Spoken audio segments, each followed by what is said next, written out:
नाज़रीन, पाकिस्तान भारत पर अटैक करने वाला है बज़रिए नेपाल। भारतीय मीडिया पर इस वक्त भौंचाल आ चुका है। कुछ खबरें ज़ेर गर्दिश हैं। पाकिस्तान कब अटैक करेगा, नेपाल का इस्तेमाल क्यों किया जाएगा, किस तरीके से भारत पर अटैक होगा, ये आपको बताएंगे। इसके साथ साथ पाकिस्तान नाज़रीन अपनी पहली मिलिट्री बेस पाकिस्तान से बाहर बनाने वाला है।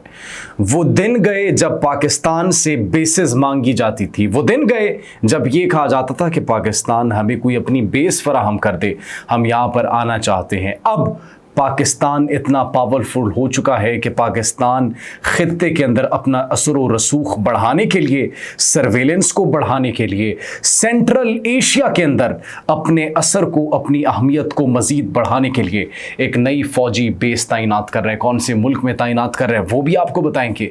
और नाज़रीन, सिर्फ यही नहीं बल्कि चीन के जंगी तैयारे, चीन के ख़तरनाक वेपन्स जो है वो ईरान पहुँच चुके हैं। ये बात हम क्यों कर रहे हैं वो भी आपको बताएंगे। आप सब पर सलामती हो, मुझे जवाद यूसुफ कहते हैं। नाज़रीन, सबसे पहले बात करते हैं भारतीय मीडिया की। टाइम्स ऑफ इंडिया, भारतीय मीडिया, मुख्तलिफ वेबसाइट्स, उनके टीवी चैनल्स, इलेक्ट्रॉनिक मीडिया पर इस वक्त भौंचाल आ चुका है। एक मुनज़्ज़म साजिश की जा रही है, एक मखसूस तरीके से एक प्रोपेगेंडा जो है, एक कैंपेन चलाई जा रही है। जिस तरीके से पहलगाम का वाक़या हुआ, पहलगाम वाक़े के फ़ौरन बाद जो है भारत के अंदर उनके इंतहा पसंद जमातों के रॉ की जानिब से कुछ ट्विटर अकाउंट्स जो है, एक्स अकाउंट जो है एक्टिव किए जाते हैं। पाकिस्तान को बगैर किसी सबूत के, पाकिस्तान को बगैर किसी जवाज के कसूरवार ठहराया जाता है। फिर खुफिया दस्तावेजात लीक कर दी जाती हैं जिसके अंदर पाकिस्तान को जो है वो कसूरवार ठहराया जाता है, पाकिस्तान की इन्वॉल्वमेंट का जिक्र किया जाता है विदाउट एनी प्रूफ। मतलब उनका जो है ये डेटा, खुफिया दस्तावेजात इतनी भी महफूज नहीं है कि वो मंजर-ए-आम पर आ रही है, वो लीक हो रही है। एक मुनज़्ज़म साजिश थी। फिर भारतीय मीडिया वावेला बचाना शुरू कर देता है कि पहलगाम के अंदर जो वहां पर टूरिस्ट आए हुए थे उन सबको मारने के पीछे पाकिस्तान मुलव्विस था। उसी तरीके से एक मुनज़्ज़म साजिश की जा रही है। नाज़रीन, आप समझिएगा इस बात को कि नेपाल के जरिए पाकिस्तान अटैक करने वाला है भारत पर। रिसेंटली हमने आपको एक खबर दी थी कि नेपाल की सरजमीन को क्रॉस करते हुए नेपाली, क्योंकि नेपाल और इंडिया का जो है, भारत का, इनका जो है ओपन बॉर्डर है, कोई बीच में बॉर्डर नहीं है।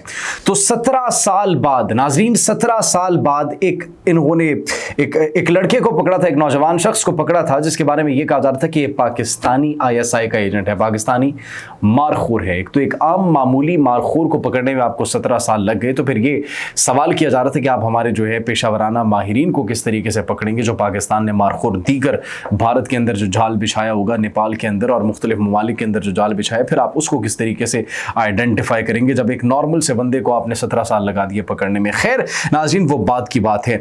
नेपाल के एक सरकारी ओहदेदार ने इस बात का दावा किया है, किस बात का दावा किया है कि पाकिस्तान नेपाल के थ्रू भारत पर अटैक कर सकता है। और नाज़रीन, वो थे principal political adviser to the president, उनका नाम था सुनील बहादुर थापा, जिन्होंने इस बात का एतराफ़ किया कि नेपाल की सरजमीन को, नेपाल को इस्तेमाल किया जाएगा और यहाँ से भारत पर हमला किया जाएगा। अब नाज़रीन, ऐन मुमकिन है कि ये भारत का इन्फ्लुएंस हो, भारत की जानिब से प्रेशराइज किया गया हो, ये बयान ज़बरदस्ती दिलवाया गया हो। द रीज़न इज़, नेपाल का सबसे बड़ा ट्रेड पार्टनर कौन है? भारत है। और भारत ने अब पहलगाम वाक़े के बाद जो भारत की पूरी दुनिया में कुत्तों वाली हो गई है, उसके बाद नाज़रीन उस अपनी इज्जत को बहाल करने के लिए कोई ऐसा होम्योपैथिक तरीका अपनाएं कि ये पहले खबरें ज़ेर गर्दिश की हैं, एक मुनज़्ज़म साजिश की जा रही है, पाकिस्तान अटैक करने वाले, पाकिस्तान हमला करने वाले, नेपाल के थ्रू हम पर अटैक किया जाएगा, ये बयान उनसे दिलवाया जाए और फिर इसी तरीका के कोई मिस एडवेंचर नेपाल की जानिब से किया जाए और उसके बाद पाकिस्तान को फिर से कसूरवार ठहरा कर पाकिस्तान पर हमला कर दिया जाए। ये उनकी साजिश हो सकती है, हमने आपको बता दिया। क्यों? क्योंकि माजी के अंदर भी उन्होंने ऐसा ही किया। वो हमेशा से ऐसी दुगली पॉलिसी, डबल फेस उनका जो है पूरी दुनिया ने देखा है कि किस तरीके से वो प्रोपेगेंडा करते हैं, किस तरीके से वो मिस एडवेंचर करने की कोशिश करते हैं और बगैर किसी प्रूफ, बगैर किसी रीज़न, बगैर किसी गवाह के जो है वो इस तरीके से पाकिस्तान पर इल्ज़ाम तराशी करते हैं कि ये तो हो ही पाकिस्तान की जानिब से सकता है। हालांकि सबसे ज़्यादा दहशत गर्दी के ख़िलाफ़ लड़ते हुए हमने कुर्बानियाँ दी हैं, हमने अपना खून पेश किया है, हमारे लोगों ने अपनी जानों का नजराना पेश किया है। उस बात को तो पूरी दुनिया भूल जाती है। खैर नाज़रीन, ये प्रोपेगेंडा इस वक्त पीक पर मौजूद है। بھارتی میڈیا جو ہے چیخیں مار رہا ہے, واویلا مچا رہے ہیں کہ یہ سب کچھ ہونے والا ہے. ناظرین, اگر ایسا ہوا تو پھر آنے والے دنوں میں بھارت خود اس طریقے سے کوئی مس ایڈونچر کر کے پاکستان پر حملہ پھر سے کر سکتا ہے. یہ قیاس آرائیاں کی جانی ہیں, یہ تجزیہ کاروں کی جانب سے کہا جا رہا ہے. اور ناظرین, صرف یہی نہیں, پھر اگر یہ سب کچھ ہوا تو پاکستان چین کا استعمال کر سکتا ہے, کیونکہ چین نے بھی نیپال کے اندر ابھی ان کے ساتھ ٹریڈ شروع کر دی تھی, وہاں پر ان کے ساتھ انویسٹمنٹ شروع کر دی تھی. تو پھر پاکستان جو ہے نیپال کے اوپر پریشر ڈال سکتا ہے کہ یہ جو معاملہ ہے اس کی حقیقت بتائیں, کیونکہ پاکستان نے تو ایسا کچھ بھی نہیں کیا, نہ پاکستان ایسی کوئی سوچ رکھتا ہے. پاکستان کے اوپر اگر حملہ کرنے کی کوشش کی گئی, پاکستان اپنے دفاع کا حق رکھتا ہے, بھرپور جواب دے گا جس طریقے سے ماضی میں ہم نے دیا. لہٰذا پھر پاکستان چائنا کا استعمال کرتے ہوئے, کیونکہ نیپال چائنا اور بھارت کے بیچ میں آتا ہے, تو پھر ان کو پریشرائز اور ان سے حقیقت جو ہے ان سے سچ اگلوانے کی ایک کوشش کر سکتا ہے, کیونکہ چائنا نے بھی انویسٹمنٹ شروع کر دی ہے نیپال میں. ناظرین, دوسری بڑی خبر یہ ہے کہ پاکستان ایک ایسا ملک بننے والا ہے جو کہ گیم چینجر ہوگا, خطے کے اندر نیا ایک کنگ بننے والا ہے. ہم نے آپ کو پہلے بھی بتایا تھا, پاکستان کا اثر و رسوخ بڑھتا چلا جا رہا ہے. وہ وقت گیا جب امریکہ اڈے مانگتا تھا پاکستان سے, فوجی اڈے مانگتا تھا. اب پاکستان اپنی پہلی بیس بنانے والا ہے سینٹرل ایشیا کے اندر اپنا اثر و رسوخ بڑھانے کے لیے. اور کہاں پر؟ یہ خبریں زیر گردش ہیں, مختلف ذرائع سے یہ خبریں آ رہی ہیں کہ پاکستان آذربائیجان کے اندر اپنی بیس بنانے والا ہے. جی ہاں ناظرین, آذربائیجان کے اندر پاکستان اپنی ملٹری بیس بنانے والا ہے. وہاں پر کیونکہ ان کے ساتھ ہماری پہلی JF-17 تھنڈر بلاک 3 کی ڈیل بھی ہو چکی ہے, وہ پاکستان سے خرید رہے ہیں 40 JF-17 تھنڈر. اور صرف یہی نہیں بلکہ ان کو ٹریننگ دینے کے لیے بھی پاکستانی کچھ پائلٹس وہاں پر موجود ہونے چاہیے. دیٹس دا ریزن وہاں پر پاکستان ایک نئی بیس کا قیام کرے گا, جو کہ خطے کے اندر پاکستان کی طاقت کو, پاکستان کے اثر و رسوخ کو, پاکستان کی سرویلنس کو مزید مضبوط کرے گا. اور سینٹرل ایشیا کے اندر پاکستان کی جو کمانڈ ہے, پاکستان کی جو گرپ ہے, وہ مضبوط ہو جائے گی, وہ بڑھ جائے گی. دیٹس دا ریزن یہ بہت زیادہ انتہائی اہمیت کی حامل جو ہے وہ خبر قرار دی جا رہی ہے. اگر اس کی کنفرمیشن ہو جاتی ہے, کیونکہ ابھی آفیشیل اس کی کنفرمیشن نہیں ہوئی, تو ناظرین یہ ایک بہت بڑی ٹینشن ہوگی بھارت کے لیے بھی, اور ناظرین دیگر ممالک کے لیے بھی جو پاکستان کا مقابلہ کرنا چاہتے ہیں, کیونکہ پاکستان نے سفارتی سطح پر, ہر سطح پر بھرپور طریقے سے اپنا کردار ادا کیا. بڑا زبردست کھیلا ہے پاکستان نے, ہر ٹائم موقع پر چھکا مارے پاکستان نے, کوئی چانس جو ہے وہ ہاتھ سے جانے نہیں دیا. اس کے بعد ناظرین ایک اہم خبر یہ بھی ہے کہ کچھ خبریں زیر گردش تھیں. سعودی ذرائع کے مطابق کچھ بیٹریز جو ہیں وہ پہنچا دی گئی تھی ایران, اور وہ تھی چینی HQ-9B ایئر ڈیفنس سسٹم کی بیٹریز, جس کے بارے میں یہ کہا جا رہا تھا کہ اگر وہ بیٹریز وہاں پر پہنچ چکی ہے تو پھر وہ ڈیفنس سسٹم بھی ممکن ہے کہ وہاں پر موجود ہو.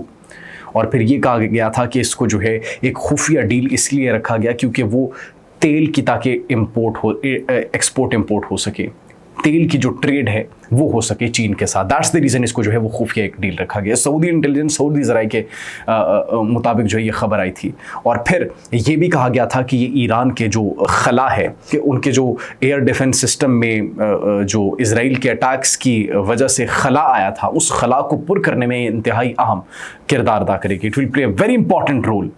تو یہ کہا جا رہا تھا کہ اب ایران کے پاس وہ دفاعی نظام آ چکا ہے, چین کا HQ-9B. اور پھر یہ ایسا دفاعی نظام تھا کہ جو کہ بیک وقت 7 سے 8 میزلز کو انٹرسپٹ کرنے کی, نیوٹرلائز کرنے کی صلاحیت رکھتا تھا. 360 کا اس کے اندر ریڈار تھا. بالکل یہ جو ہے کمپلیٹ چائنیز ٹیکنالوجی تھی.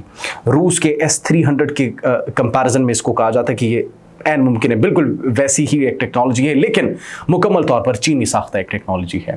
الیکٹرانک وارفیئر, انٹرسپٹر, بیٹریز سب جو ہے اس کے اندر چائنا نے خود مینوفیکچر کی ہیں.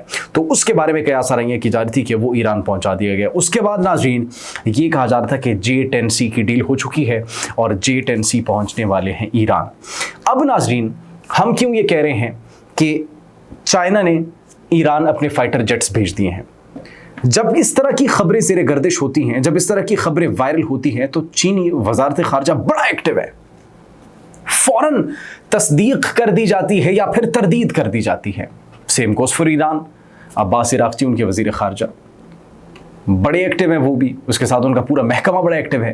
جیسی کوئی ایسی خبریں زیر گردش ہوتی ہیں, وائرل ہوتی ہیں, تردید یا تصدیق کر دیتے ہیں. کنفرمیشن مل جاتی ہے کہ ایسا ہے یا پھر نہیں ہے. लेकिन इंटरेस्टिंग बात यह है कि न तो चीन की जानिब से इस बात की तस्दीक की गई है, न तो ईरान की जानिब से इस बात की तस्दीक की गई है कि ऐसी 2 डील्स हुई हैं, ऐसी 2 टेक्नोलॉजीज पहुंचा दी गई हैं ईरान। नाज़रीन, सिर्फ तस्दीक ही नहीं बल्कि तरदीद भी नहीं की गई, इनकार भी नहीं किया गया कि ऐसा हुआ है। दोनों मुमालिक की जानिब से इनकार अगर किया है तो किसने किया है? इनकार इजराइल के अंदर चीनी वहाँ पर जो महकमा मौजूद है उन्होंने किया है। चीनी सिफारत खाने ने इस बात की तरदीद की है। एंड इमेजिन व्हाट, उनकी स्टेटमेंट क्या थी?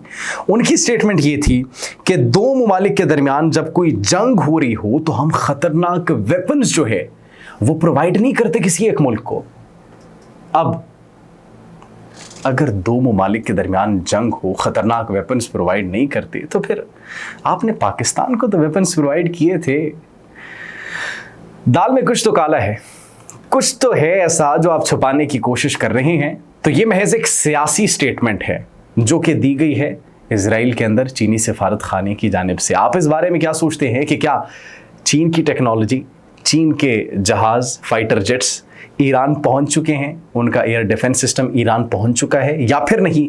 आप इस बारे में क्या सोचते हैं? कमेंट सेक्शन में अपनी कीमती राय से ज़रूर आगाह कीजिएगा। अपना बहुत ख्याल रखिए। अल्लाह निगहबान।